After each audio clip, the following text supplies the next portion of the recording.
Radio Publique Africaine.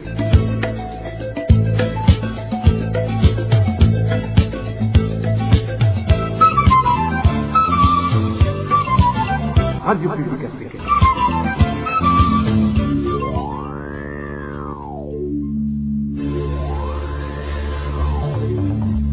C'est le moment de suivre le journal parlé en français. À la présentation, Josiane Mouzaneza. Dimanche 27 mars 2022, bonsoir mesdames et messieurs, bienvenue à ce journal qui a pour principales articulations les points suivants. Le gouvernement de Gitega doit faire en sorte que les déplacés internes ne soient pas perturbés et surtout ne soient pas forcés à retourner chez eux aux dépens de leur sécurité. Dans ce journal, vous entendrez la réaction d'un politique burundais. À Bubanza, plusieurs familles sont sans abri depuis ce samedi suite aux pluies diluviennes qui se sont abattues sur cette province la nuit de ce vendredi. L'administration en appelle à la solidarité pour secourir les sinistrés.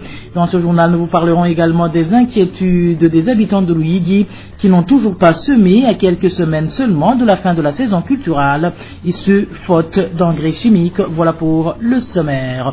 Dans quelques poussières de secondes, le développement de ces titres.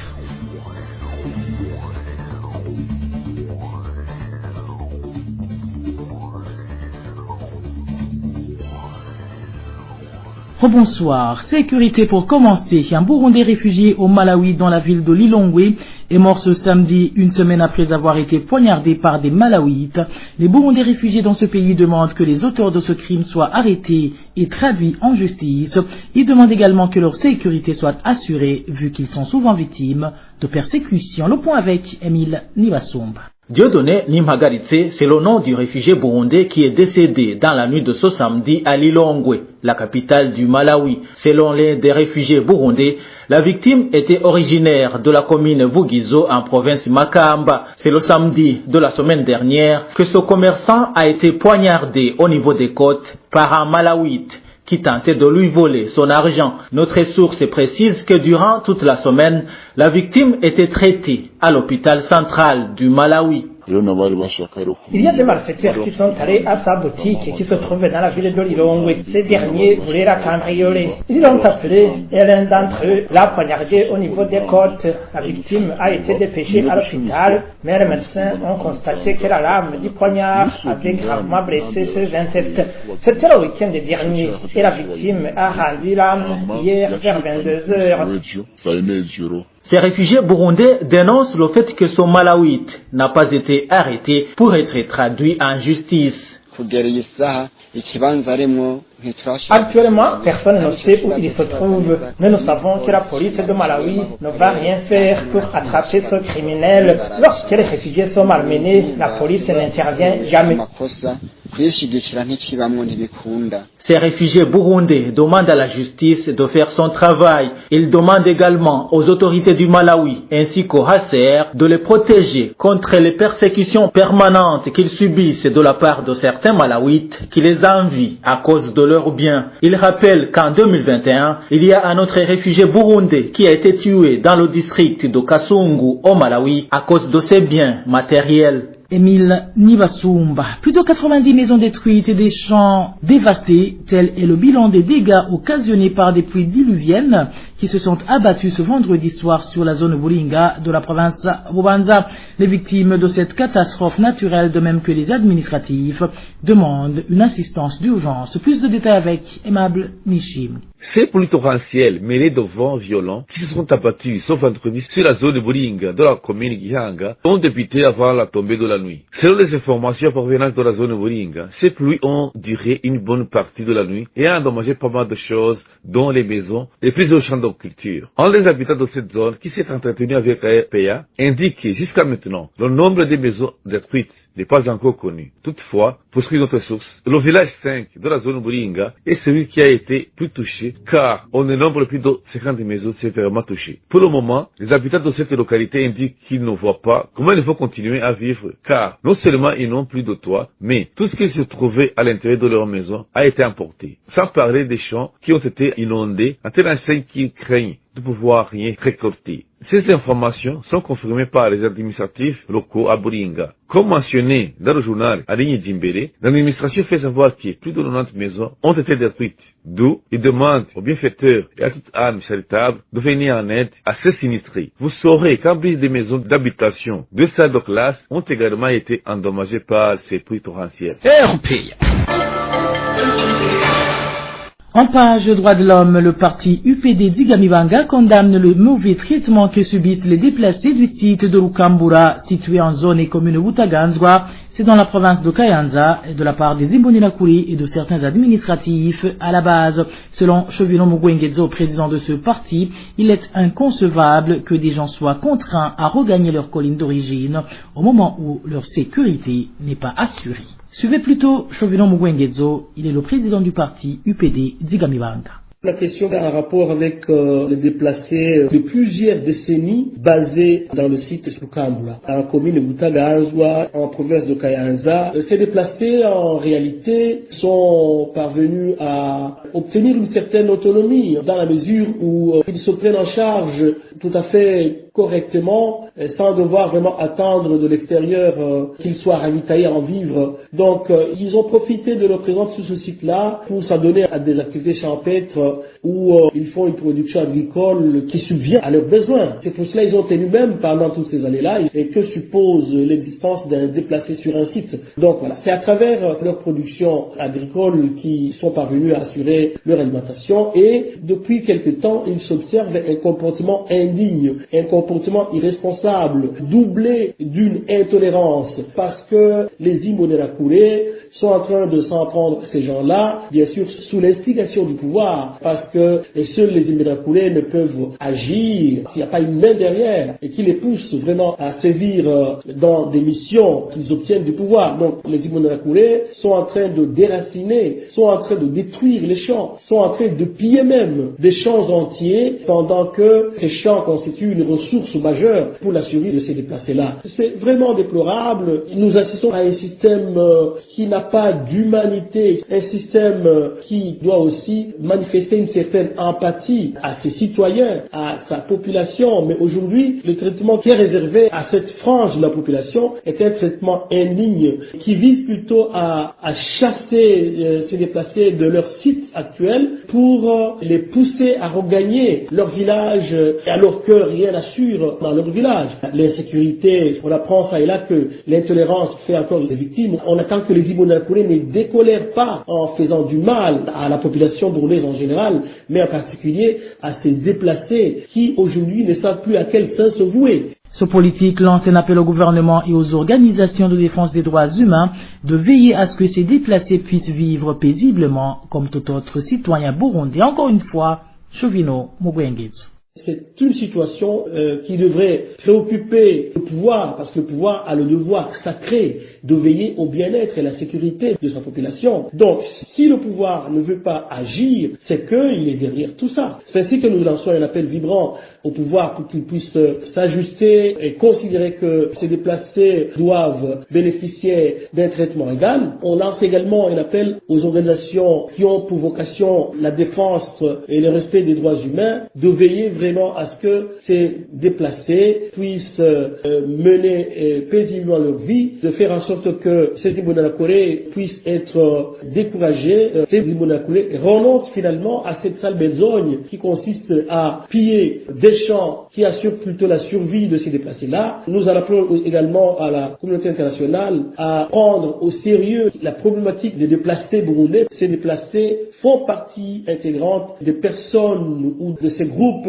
vulnérables qui devraient vraiment bénéficier de la protection et de l'attention. Nous pensons que le pouvoir doit plutôt donner le ton pour que l'on puisse arrêter ce genre de choses, parce que il ne fait pas du tout les bonnes affaires du pouvoir. Donc il doit vraiment se déployer, donner un mot d'ordre pour que ces Imbonerakure renoncent ou arrêtent de maltraiter les gens. Je vous le disais en titre, les agriculteurs de la province de Ruyigi disent avoir du mal à imaginer leur avenir car ils risquent de manquer de quoi vivre suite au manque de fertilisants et pour cause. Ils n'ont pas encore procédé à la semis alors que la saison culturelle touche presque à sa fin. C'est au moment où ils avaient payé à temps tout l'argent destiné à l'achat des engrais chimiques, des engrais dont ils n'ont pourtant toujours pas bénéficié. Notre consoeur Marie-Angela Causé s'est entretenue avec certains d'entre eux. Son reportage. En province du Yigi, les cultivateurs ayant payé l'argent de l'engrais industriel déclarent avoir reçu une quantité insuffisante. Ceci au regard de l'engrais sollicité en fonction des surfaces cultivées. Comme l'indique notre source dans la province du Yigi, précédemment, toutes les quantités sollicitées étaient livrées. Cependant, par après, il a été signalé aux agriculteurs qu'ils allaient seulement recevoir un seul sac d'engrais. Ce qui afflige ces agriculteurs qui avaient labouré une grande surface avec l'espoir d'obtenir un engrais suffisant. Comme conséquence, la surface cultivée n'a pas été plantée selon cet agriculteur.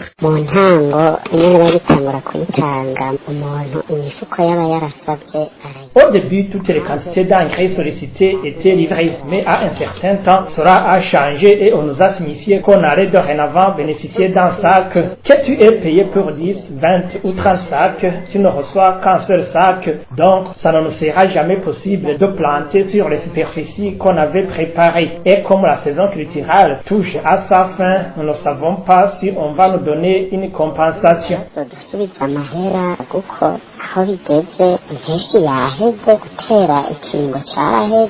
Autre motif de désolation qu'un responsable du secteur agricole ou administratif ne s'est déplacé pour leur expliquer l'origine du problème. Les agriculteurs se demandent également comment ils vont recevoir la compensation ou tout simplement se faire rembourser.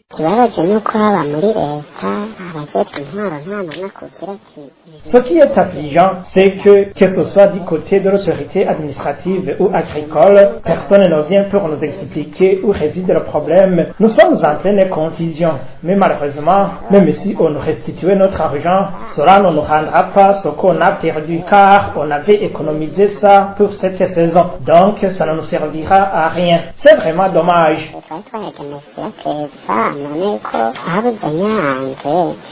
Ces cultivateurs en appellent à l'État incapable de leur fournir l'engrais, de l'exporter de la Tanzanie comme cela se faisait avant. Ils sollicitent enfin l'État pour diversifier les fournisseurs d'engrais puisqu'il s'est avéré que la FOMI n'est pas à mesure de satisfaire la clientèle. Marie-Ange Ilakodze de Ruyigi, Cap sur Bururi, où les cultivateurs de la zone Kidiama en commune Songa dénoncent le favoritisme et le mauvais traitement qui s'observe dans la distribution des engrais chimiques FOMI et qu'ils imputent aux distributeurs affectés dans cette localité. Cette population indique qu'à part que ce dernier privilégie les autorités issues du parti au pouvoir, le CNDD-FDD, il s'arroge également le droit de frapper les demandeurs de ces fertilisants. C'est un reportage signé Eloge Divin Remish. Les cultivateurs de la zone Kidiama, nous sommes dans la commune Songa, en province d'Obururi, sont dans la tourmente à cause de la mauvaise distribution d'engrais chimiques FOMI qui s'observe dans cette localité. Ils indiquent que la petite quantité qui leur était jusqu'ici accessible et pour laquelle ils avaient payé est en premier lieu distribuée aux commerçants par le nommé Jean Nyonguru alias Kabodoro, chargé de la distribution de ces engrais dans cette zone. L'un d'entre eux témoigne. Nous n'avons rien comme engrais alors que nous sommes dans une saison pendant laquelle se cultive le haricot, comme vous pouvez le constater. Tout cela parce que le surnommé Kabodoro se prend pour un dieu. Une fois que l'engrais chimique est disponible, il le donne à qui il veut et surtout aux commerçants qui le revendent à leur tour dans les rues. Nous, le bas peuple, ne recevons rien alors que nous avions payé de l'argent. Cette population déplore qu'elle rentre finalement bredouille car le nommé Jean Nyonguru accorde une autre quantité de ces engrais chimiques à ses protecteurs issus du parti au pouvoir. Ces derniers lui servent de couverture dans ses actes de favoritisme. L'autre partie est donnée aux autorités, dont le député Athanase Hatungiman. C'est ce dernier qui le soutient dans ses magouilles. Là où le bas blesse, c'est que nous voyons toujours cet engrais être revendu sur la route. De plus, ces cultivateurs dénoncent le traitement dévalorisant qu'ils subissent de la part de ce chargé de distribution. Ce dernier profère des insultes à leur endroit et va même jusqu'à les passer à tabac quand ils viennent réclamer leur dû. Il insulte les gens pendant la distribution et s'arroge même le droit de frapper ceux qui se trouvent sur la file d'attente. Imaginez-vous quelqu'un qui te frappe ou te crache dessus alors que tu as payé ton argent. Ces agriculteurs demandent aux autorités territoriales, en l'occurrence au gouverneur de la province et l'administrateur de la commune Songa, ainsi qu'à la direction provinciale de l'agriculture et de l'élevage, de se saisir de l'affaire et de corriger ces irrégularités. Ils demandent surtout que le peu d'engrais chimiques qui parvient à être disponible leur soit équitablement et dignement fourni. La rédaction de la RPA n'a pas pu joindre l'ingénieur Damien Guedakuriyo, administrateur de la commune Songa, de même que le colonel Leonidas Bandenzamaso, gouverneur de la province Bururi. Et voilà, c'est sur ce reportage que nous mettons fin au journal en français de ce dimanche 27 mars 2022. Merci à toutes et à tous pour votre aimable écoute. Merci également aux équipes rédactionnelles et techniques pour le travail abattu.